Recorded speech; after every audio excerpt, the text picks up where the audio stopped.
Liebe Leute, herzlich willkommen zu einem weiteren Baustellen-Update hier im schönen Salzkammergut. Hinter mir seht ihr die Sonnleiten-Residenz mit geöffneten Fenstern. Warum? Diesmal wieder am Lüften, aber nicht wegen dem Innenputz, sondern wegen dem nächsten großen Schritt, der diese Woche eben gemacht worden ist. Und da reden wir von der Schüttung. Damit ihr da jetzt einen Einblick habt. Hier hinter mir seht ihr einen Haufen Zement. Und der ist Teil von der Schüttung. Es ist nämlich eine zementgebundene Schüttung, die mit Styropor quasi kombiniert die ersten 10 cm jetzt vom Fußbodenaufbau dann insgesamt belegt. Zeige ich euch gleich, wie das ausschaut. Man kann auch schon ein bisschen drauf laufen, auch wenn man noch ganz ehrlich ein bisschen senkt ein. Keine Ahnung, ob das noch besser wird, aber auf jeden Fall am Dienstag ist es offiziell alles drinnen angebracht worden. Am Montag ist die erste Lieferung gekommen, da ist hier so ein Haufen. Meine Freundin hat witzigerweise gesagt, dass das ausschaut wie Weißwürste. Also ein Haufen Weißwürste ist dann da gelegen, alles mit dem Styropor. Das da hinten zum Beispiel, das ist nicht Schnee, auch wenn sie jetzt auf die Berge ein bisschen verschneit ist. Das ist jetzt dieses, kommen wir mal zu mir, Jose. Schau, das ist klassisch. Also Styropor. Eigentlich wirklich einfach. Styroporkugeln. Genau, also wie man es kennt aus den Verpackungen, wo manche Leute die Ganzelhaut aufgestellt wird, wenn man da hin und her tut. Und das ist eigentlich genau das gleiche Material. Und das wird eben, also ich blende es euch ein, ich habe da kurz einen Schwenk runter gemacht. Es ist so eine gelbe Maschine, die sie da hingestellt haben, mit einem Wasserbehälter. Da wird das mit Wasser, mit Zement angereichert. Dann werden das eben nicht mehr weiße Kugeln, sondern eben so dunkelgraue Kügelchen, trotzdem extrem leicht. Wird dann mit dem Schlauch hier reingeblasen und dann eben von unten bis nach oben wird glatt gestrichen, damit dann eben die 10 cm pro Wohnung entstehen. Wichtig vor allem auf den Bodenplatten, nicht auf den Zwischenpodesten. Ihr seht es ja hier drinnen zum Beispiel. Kommt mal herein, wie immer in die gute Stube. Und da seht ihr schon, da ist nichts. Da hat sich nichts getan. Da kommt auch original nicht mehr viel drauf, außer eigentlich der Fliesenkleber und der Belag. Also die fertigen Fliesen. Die fertigen Fliesen. Feinsteinzeug in meinem Fall. Und wiederum, wenn man jetzt nach oben schaut, sieht man schon die Schüttung. Und wenn man nach unten schaut, sieht man auch schon die Schüttung. Hat sich natürlich jetzt die Optik komplett verändert. Ich würde sagen, wir gehen in das erste Untergeschoss, also hier runter, und dann gehen wir hoch ins Penthouse. Ich glaube, das ist die schlüssigste Folge oder Abfolge, wie wir das hier zeigen können. Denn unten ist es auch noch, geht's von der Helligkeit? Geht, ja. Okay. Unten ist es auch noch ein bisschen härter als wir oben. Wie gesagt, es ist von unten gestartet worden, dann ist es hierher gekommen und dann ist es noch ganz oben. Und ganz unten reden wir dann über ein kleines Thema, denn da waren ein paar Keyboard-Warrior bei uns in den Kommentaren unterwegs. Ihr seid ja sowas von unzufrieden mit meiner zusätzlichen Toilette. Das klären wir, wenn wir unten sind. Jetzt seht ihr mal die Schüttung, liebe Leute. Also, es startet hier auf diesem Zwischenpodest auf der Betondecke. Ihr seht es hier schon, es gibt leicht nach die ganze Geschichte, aber eben nur bis zu einem gewissen Maß. Ist jetzt schon seit Dienstag am Trocknen, wir haben heute Donnerstag, also jetzt schon gut 2 Tage, 2,5 Tage, ganz entspannt. Und ihr seht hier schon mal ein ganz anderes Raumempfinden, muss man ganz ehrlich sagen. Also hier kommt es mal rein, das ist das erste Schlafzimmer Richtung Südosten und ihr seht es schon, blenden auch im Vergleich das ein. Es ist echt der Wahnsinn. Vor allem jetzt hier auch der Blick zum Fenster. Das Fenster wirkt einfach viel größer. Wirkt viel größer, genau so ist es. Denn die Fenster sind echt groß. Also muss man schon ehrlich sagen, klar, durch die Sprossen und so wirkt es generell ein bisschen kleiner, mehr strukturiert, weil es in kleinere Flächen unterteilt ist. Aber es ist wirklich ein ganz schön großes Fenster. Und jetzt müsst ihr euch vorstellen, ich blende euch das jetzt schnell mal ein, wie eben der Fußbodenaufbau jetzt im Plan zum Beispiel eingezeichnet ist. Das heißt, wir haben hier die Schüttung 10 cm. Da kommt dann nochmal drauf eine Folie. Schau, gar nicht so einfach. Ihr habt es gesehen, da kommt jetzt dann nochmal drauf die Trittschalldämmung, 7 cm. Dann kommt eine Folie drauf. Auf diese Folie kommt dann die Fußbodenheizung, die Rohre für die Fußbodenheizung, also diese spiralförmigen Leitungen, die eben Wasser führen. Und die werden dann mit Fließestrich wirklich in eine homogene Masse gebracht, dass da die Wärme quasi abgegeben werden kann. Aber auch die Schüttung hier unter uns ist mittlerweile schon ganz stark dämmend, sowohl wärmetechnisch als auch natürlich schalltechnisch. Ihr merkt es hier drinnen, wir haben hier keine Einrichtung, gar nichts. Und es ist fast kein Schall da. Und das ist nur wegen dem. Da ist noch keine Trittschalldämmung drauf, noch keine Textur, noch keine Möbel, gar nichts. Und das macht wirklich viel aus. Ja, Das ist das Schlafzimmer, ihr seht es, ganz andere Optik, wirkt alles ein bisschen breiter, aber auch wiederum ein bisschen weniger hoch, ist klar. Und wir gehen weiter, hier in den Flur. Auch hier der Flur wieder. Schaut wieder breiter aus, schaut nicht zu lang aus, durch das, dass er eben wieder auch von der Optik nicht so hoch ist.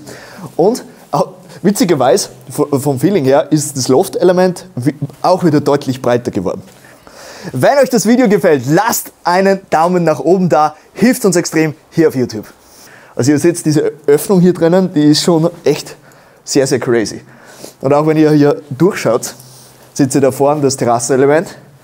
Mittlerweile vorne beim Sockel nicht mehr ganz so viel wie das letzte Mal, kann ich euch auch einblenden, sondern wirklich hier nur mehr dieser Abstand. Das heißt, wenn du ein bisschen zurückgehst, die Terrassenelemente nehmen mehr Fläche ein von der gesamten Wand hier. Dadurch schaut es auch wieder größer aus, die ganze Geschichte.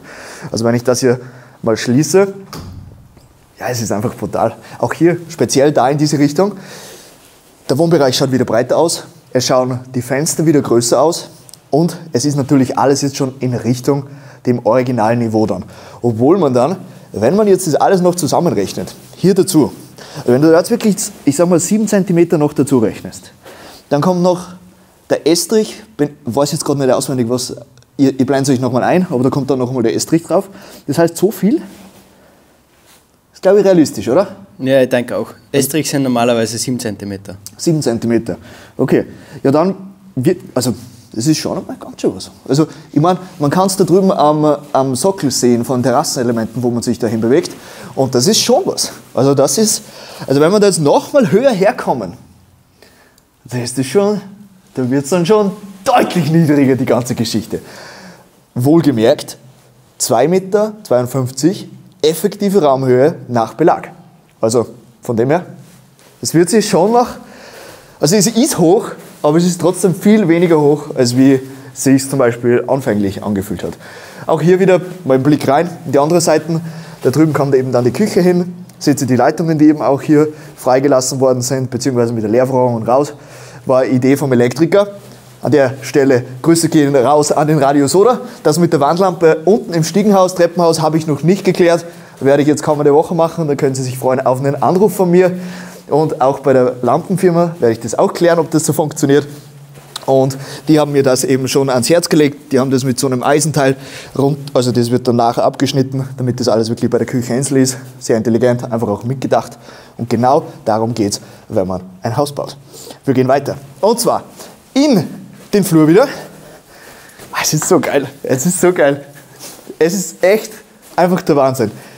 Und hier geht's rein in das Badezimmer. Gleiches Thema. Was sagt sie dazu? Wieder komplett anderes Raumgefühl. Mir kommt auch wieder vor, jetzt die Fenster schauen noch mal größer aus, weil, zum einen natürlich, weil das Fensterbankerl da jetzt nicht da ist, das ist wieder Altholz, aber weil die Fenster halt einfach hell sind. Diese Echtholzfenster, immer noch total begeistert. Ihr seht es auch, die sind tipptopp, da sind keine Tropfen drauf. Nach wie vor bin ich da voll am Start gewesen und mittlerweile seht ihr es ja, es ist fast alles hier hellgrau drinnen. An manchen Stellen, also da oben links zum Beispiel, auch hier oben in der Ecke sieht man noch ein bisschen Feuchtigkeit, aber das ist wirklich so die Restfeuchte, die eigentlich nur so zu sehen ist. Dahinter natürlich ist schon noch Feuchtigkeit, das ist halt oberflächlich, würde ich jetzt mal sagen, was da der Putz getrocknet ist. Das andere machen dann wahrscheinlich entweder das Ausheizen vom Estrich dann oder eben die Sommermonate, wenn ich dann im Juni, Juli wirklich das ganze Haus aufmachen kann. Und dann hat es 30 Grad da herinnen. Komplett durchlüften, das ganze Haus. Genau. Also das ist super. Also vom Bauzeitgefüge, muss ich ehrlich sagen, bin ich sehr, sehr zufrieden. An der Stelle Baufirma Brandl. Grüße gehen raus. Es ist wirklich der Wahnsinn. Wir haben jetzt am 13. Mai letztes Jahres begonnen und wir werden dann mit ungefähr Ende August total abschließen. Da ist die Baufirma aber schon lange nicht mehr dabei. Bedeutet wiederum, da geht es ums Interior Design, da geht es um einen Tischler, aber trotzdem ist es einfach eine super Zeit, dass man genau hier im Sommer dann auch fertig wird, damit man das alles auslüften kann. Also es ist wirklich geschickt. Auch hier, also ich mache jetzt da nochmal das auf. Es ist wirklich der Wahnsinn. Also ich habe echt voll die Freude damit, wie groß das da ausschaut. Da draußen kommt natürlich auch noch die Schüttung dann dazu. Reden wir sonst gern oben drüber, denn ich würde sagen, gehen wir direkt hoch, oder? Oder ich würde auch sagen, ja. Penthouse direkt und dann zeige ich euch, oder reden wir darüber, was ihr da für Probleme habt mit meiner Toilette. Also, wir springen hoch. Angekommen im obersten Podest, seht ihr oder fällt euch vielleicht was auf? Wir haben hier einen Niveauunterschied. Und da bin ich jetzt ganz ehrlich mit euch, keine Ahnung, warum das so ist, wie es ist. Also normalerweise, wir haben hier keinen anderen Belag als zum Beispiel unten. Also wird sich dann ergeben, was da die Situation ist oder was da der Grund dahinter ist. Muss ich mit meinem Bauleiter noch sprechen. Aber gibt sicher eine Lösung dafür. Vor allem, auch wenn ihr hier weiter schaut, nach links, seht ihr hier auch nochmal so eine Kante.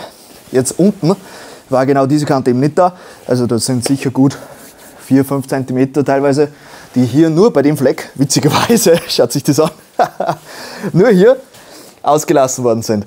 Was da der Grund dafür ist, ich teile es dann mit euch mit, sobald ich es weiß. Heißt, nächste Woche dann beim nächsten Baustellen-Update reden wir dann, was dann noch kommt. Aber ja, nicht ganz erklärlich für mich. Wir werden sehen. Auf alle Fälle, hier das Schlafzimmer, gleiches Thema. Fenster nimmt wieder sehr viel mehr Fläche ein von der Wandfläche. Auch hier wieder gleiche Proportionen, wie ihr wisst. Und das wirkt auch nochmal deutlich dominanter. Deutlich breiter vom Gefühl her. Weniger hoch, selbstverständlich, weil es auch weniger hoch ist. Aber doch einfach angenehmer und besser. Zusammengefasst ist das mein Resümee für den Raum. Auch hier in die Seite. Fenster, wiederum gleiches Thema wie unten, war natürlich eine Zeit lang verhältnismäßig sehr klein, zur Wand wiederum. Aber wenn ihr das jetzt alles mitrechnet, dass wir wieder weiter nach oben kommen, wird das Fenster wieder deutlich mehr Platz einnehmen und wird dann richtig, richtig fein dazu passen. Das gleiche auch wieder vorne, hier beim Loftelement, also beim Terrassenelement mit dem Fußbodenaufbau, genau das gleiche Thema wie unten. Und da kommen wir jetzt raus. Dann kann ich da mal ein paar Worte zum Aufbau hier unten verlieren, also hier draußen. Ihr seht hier die Terrasse, sind wir auch auf einem anderen Niveau. Bedeutet, wir kommen hier innen ungefähr bis hierher, ein bisschen unter dieser Schiene. Das heißt, auch hier unten kommen wir natürlich mit dem Aufbau noch weiter nach oben. Das wird dann alles, ich habe dann mit meinem Bauleiter mal gesprochen, das ist jetzt schon eine Zeit lang aus, das wird ungefähr nach der Fassade erledigt werden. Und Fassade kommt im April. Also mit 1. April wird das Gerüst aufgestellt und dann starten sie hier oben mit der Schalung, die ja im obersten Stockwerk überall drauf kommt. Ich blende euch natürlich Aufnahmen oder Visualisierungen ein. Das heißt, hier kommen überall vertikale Lärchelemente hin, ungefähr bis zu dieser Abtrennung von der Bodenplatte über dem Fenster, das ihr hier sehen könnt. Das wird alles Holz und darunter wird es dann wieder ein bisschen ein rauer Putz, der dann zum Ganzen dazu passt. Derzeitige Situation, wie soll das Haus von der Farbe her gestaltet werden? Derzeit bin ich Team Weiß. Klassisch, es passt sich ein. Es passt auch ganz gut, finde ich, dann zum Interior, weil das Interior auch gehoben ist, ein bisschen entsättigter, nicht zu farbenfroh, sage ich jetzt mal, sondern eher auf natürliche Elemente bezogen. Und wenn ich da von draußen jetzt nicht unbedingt eine grelle Farbe reinbringe in das ganze Sortiment, ich glaube, das passt dann ganz gut zusammen. Vor allem mit dem Grün hat man ja Farbelemente dabei, die sich aber an der Natur orientieren. Von dem her, aber nagelt mich nicht fest, es kann schon sein, dass es vielleicht wirklich so ein ganz feiner Gelbton wird. So ein Altgelb, so ein ganz verwaschenes Gelb, aber sehr, sehr sanft, nicht zu stechend. Und jetzt geht es in die unterste Wohnung zum zusätzlichen WC. Und das war mal ein kreativer Übergang. Wir befinden uns hier auf der Terrasse. Ihr seht es, wunderschön, immer noch Panoramalage, aber darum soll es jetzt nicht gehen. Wir gehen direkt rein in den Wohn-Ess-Bereich hier unten. Hereinspaziert. Gleiches Thema. Ich finde persönlich, dass hier unten das Element sogar noch größer ausschaut, weil es natürlich im Verhältnis noch viel mehr Platz einnimmt von der Wandfläche, weil hier die Wandfläche nicht weitergeht. Also da ist fast alles, es ist wirklich so, dass wenn man von hier da rausschaut, ist eigentlich fast alles schon mal Glas und Terrassenelement. Das ist schon super, super ansprechend. Wenn man da dann rausschaut auf die Innenseite zukünftig vom Geländer, das wird ja auch wieder Holz, mit der schönen Verschnitzung und sowas, dann wird dieser ganz spezieller Flair, den man hier hat. Man schaut hier raus, hat hier wirklich privat seinen Balkon, uneinsehbar. Das ist wirklich eine sehr, sehr hohe Lebensqualität. Und ich komme immer wieder von einem Thema ins andere Thema. Jetzt gehen wir wirklich zu Toiletten. Es ist eigentlich super. Ihr seht hier das Rohr schon. Das ist das Kanalrohr, das Fäkalienrohr, das von der Toilette hier dahinter, die zusätzlich gekommen ist, hier wirklich zum Kanalanschluss dazu geht. Ihr seht hier schon, das steht ein bisschen raus. Heißt, Schüttung ist sich nicht ganz ausgegangen, dass es drüber kommt. Da kommt dann die Trittschalldämmung nochmal hin. und dann verschwindet es komplett. Und jetzt seht ihr dahinter auch schon mal sehr realistisch, wo die Höhensituation von der Toilette ist. Es gab nämlich einige Punkte. Ich habe mir Zeit genommen für jeden, habe wirklich jedem, sei es jetzt ein DM oder Kommentar, eigentlich zurückgeschrieben und meinen Punkt argumentiert. Also, sprechen wir mal zuallererst über die Situation, wie hoch die Toilette sein wird. Also ihr seht ja hier den Anschluss. Das heißt, die Toilette, das ist jetzt eine gute Frage, wo dann die Oberkante Toilettensitz sein wird. Was sagst du, Jose? Glaubst du, dass die Oberkante ungefähr da sein wird? Ja, kann ich mir gut vorstellen. So ungefähr. Vielleicht Pi mal Daumen irgendwo dazwischen. Das heißt, man wird da sehr entspannt sitzen. Also ich stehe jetzt, okay? Fußbodenaufbau kommt natürlich noch ein bisschen dazu, aber dann kann man dann wirklich, also ich sage mal so, wirklich ganz entspannt sitzen und hinter mir ist noch gut Platz dafür. Und das ist jetzt wichtig. Geh mal daher und zeig die Steigung von der Treppe, also wie stark das hier, schau, geh da mal wirklich weiter runter, dass man die Steigung von hier bis hier sieht. Also ihr seht schon, das steigt sehr, sehr rasant an durch die Treppe und das heißt, man gewinnt natürlich auch pro 10 cm, sage ich mal, immer extrem viel Höhe dazu. Also je weiter man dann natürlich wegkommt, desto besser ist es. Und ich hoffe, das haben auch alle verstanden. Teilweise bei den Kommentaren ist mir vorgekommen, dass das nicht jeder verstanden hat. Und zwar, das wird hier hinten abgeschlossen. Das heißt, hier dahinter, da kommt man nicht mehr hin. Da kommt eine Rigipswand her, da kommt man nicht mehr hin. Das ist wirklich dann eine Wand, die auch verfließt wird. Da kommt die Toilette her und dann geht es bis hierher diese Wand und dann geht die Wand hier noch rüber. Das heißt, das ist hier der Raum per se. Wichtig auch, wir fahren hier natürlich bündig mit dieser Treppe und das jetzt ist, was wird das sein, 1,20 Meter vielleicht, wenn wir ganz sportlich sind von der Breite, dann würde ich sagen, also wenn da nochmal die Wand herkommt, die wird dann natürlich hier so positioniert, also nicht, also komm vielleicht mal zu dir, dass das verständlich ist, also die Wand wird natürlich nicht hier drauf kommen, sondern eben von hier unten runterfahren. Das heißt, man verliert auch nochmal ein bisschen Breite hier unten. Da ist ein Vorschlag gekommen, dass wir die Treppe eben so her, also dass wir die Toilette so positionieren, also hier die Toilette her und dann kommt da wiederum hier vorne die Mauer her, das heißt, man kann fast nicht mehr vorbeigehen. Ja, das wird einfach zu eng. Es wird einfach zu eng. So eine Situation hatte ich schon mal, dass das einfach zu eng worden ist mit der Toilette. Das ist einfach nicht geil. Wenn es wirklich keine andere Lösung gibt, dann würde ich immer bevorzugen, dass man gut Platz dafür hat. Vor allem, wenn man dann da steht, zum Beispiel mit dem Schuh. Also wenn man zum Beispiel von Rückseite Schuh bis Vorderseite, wenn man da schon beim Klo ansteht und da schon bei der vorderen Mauer, dann ist das schon zu klein, würde ich ehrlich sagen. Von dem her, natürlich haben wir hier die Tiefe in diesem Raum. Von dem her kann man sich wunderbar hinsetzen, man hat gut Fläche und die Wand, die kommt erst hier vorne runter. Das heißt, was haben wir? Da haben wir echt gut Platz. Das ist sicher 1 Meter von der Tür bis zum königlichen Thron, wo man dann sitzen kann. Weiterer Punkt, das ist keine Toilette und da wird eine Mauer. Also kommt auch wieder Gips eben mit dieser Denk und da kommt eine Tür her. Also im Endeffekt ist es ein geschlossener Raum. Genau, geschlossener Raum, keiner kann da reinschauen, kein Gast kann da reinschauen. Ist ein abgetrennter Raum, zugesperrt, der nur von Personal benutzt werden kann. Ganz wichtig. Das heißt, niemand, der hier in so einer brutalen Wohnung drinnen wohnt, wird damit in Berührung kommen. Ganz wichtig. Genau. So ist der Stand der Dinge. Was habe ich vielleicht? Ein Punkt, jetzt kurz mal überlegen, welche Frage auch noch gekommen ist. Warum ich die Toilette hierher positioniert habe und nicht da drinnen im Technikraum. Da drinnen im Technikraum ist zum einen mal kein Anschluss für den Kanal. Wie gesagt, der ist in der Bodenplatte eingelegt. Das heißt, man muss eben so einen Anschluss finden und der ist eben da hinten bei der Garderobe. Deswegen ist das wirklich die beste Lage und auch die einzige Lage hier unten, wo man da wirklich ohne brutale Mehrkosten rankommt, weil eben schon Anschluss da ist. Und hier drinnen ist einfach kein Platz für so einen Spaß, ganz ehrlich. Da kommen die Waschmaschinen, Trockner hin, da Luft-Wärmepumpe, Boiler und alles, das ist einfach voll. Vielleicht schaut es ziemlich groß aus jetzt hier bei euch auf der Kamera durch den Weitwinkel, aber es hält sich ganz ehrlich schon ein bisschen in Grenzen. Vor allem hier hinter euch kommt ja auch nochmal ein Schrank her, wie das letzte Mal schon erwähnt. Da ist kein Platz mehr. Also von der Waschmaschine hier bis hierher, was haben wir da? Ja, vielleicht 2 Meter oder sowas. Oder 2,30 Meter, weil man großzügig ist. Mehr ist es eigentlich nicht. Und von dem her, da wird so ein Raum wie der hier, der 2 Quadratmeter, 1,5 Quadratmeter hat wie Toilette, quasi unmöglich untergebracht werden. Auch hier wieder. Ihr seht ja die Situation, da sind die Rohre für die Heizung und sowas, das geht sich einfach nicht aus. Es ist platztechnisch nicht umsetzbar. Und das da drüben ist ja der Aufenthaltsraum. Im Aufenthaltsraum werde ich jetzt natürlich auch keine Toilette reinballern. Gleiches Thema wieder in Bezug auf Wasser und Kanal. Wasser wäre natürlich hier gewesen, weil da ist ein Becken, wo man sich auch die Hände waschen könnte. Aber da kommen wir jetzt gleich zu.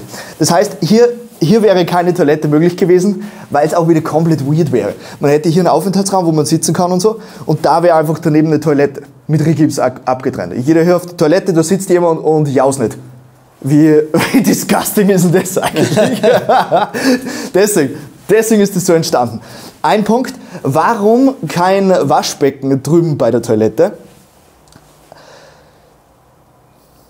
Wenn man es jetzt wirklich auf Biegen und Brechen hätte wollen, wäre ein Waschbecken wahrscheinlich möglich gewesen. Ich habe auch die Frage bekommen, willst du ein Waschbecken drinnen haben? Und ich habe dann einfach wirklich gesagt, nein, ist nicht unbedingt notwendig, das machen wir nicht. Dafür hat man mehr Platz, weil es sowieso ein kleiner Raum ist.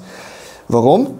Ich werde da zusätzlich Desinfektionsmittel und alles aufstellen, damit man da einfach rein unterwegs ist.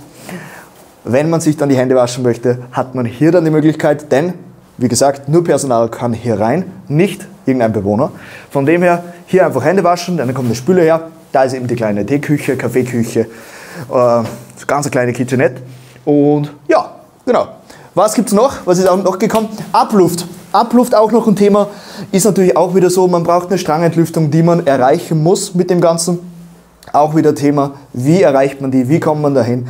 Und jetzt für den kleinen Raum da drüben, da reicht es auch, wenn man einfach einen elektrischen Kohlefilter, so einen klassischen, von der Funktion sehr ähnlich wie ein Dunstabzug in einer Wohnung, ohne eben eine direkte Abluft, sondern mit Kohlefilter. Und da wird das genau das gleiche hinkommen in das kleine WC mit Raumerfrische und alles. Also müsst ihr euch keine Gedanken machen, da wird es nicht stinken oder sowas. Das wird alles seine Richtigkeit haben. Und ja, ich hoffe, dass ich jetzt das Thema wirklich auch so argumentieren konnte, wie es auch wirklich ist. Ich weiß, da hat es viel gegeben zum Besprechen und ich hoffe, dass ich da jetzt das damit alles beantworten konnte. Grüße gehen raus. Ja Leute, die Woche soll es bei uns relativ warm werden. Grundsätzlich bin ich ja echt ein Freund davon, weil dann einfach wieder mehr auf der Baustelle weitergeht. Es kann jeder wunderbar anreisen, könnt ihr euch vorstellen. Gleiche Firma, die jetzt die Schüttung gemacht hat, also diese zementgebundene Schüttung, macht dann auch die Trittschalldämmung, wird dann auch nächste Woche passieren und dann geht es schon dahin. Dann kommt die Fußbodenheizung, liebe Leute. Dann kommt der Estrich. Ich freue mich schon so. Vor allem, wenn der Estrich dann am Trocknen ist, dann können wir endlich mal ausmalen. Dann wird es da drinnen Stück für Stück wirklich wohnlich. Nächste Woche werde ich schon ein paar Dinge organisieren, mir die ersten Muster anschauen, von Böden, von Fliesen. Ich schaue mal, was ich euch da so zeigen kann, was ich als mitfilmen kann, damit ihr da ein bisschen meinen Gedankenprozess auch nachvollziehen könnt. Vor allem, weil wir jetzt einfach in ein spannendes Thema dann immer mehr reinkommen. Ich würde sagen, Leute, wenn euch das Video gefallen hat, lasst uns einen Daumen nach oben da. Das hilft uns extrem hier auf YouTube. Und dann sehen wir uns am Sonntag wieder zum nächsten Baustellenupdate.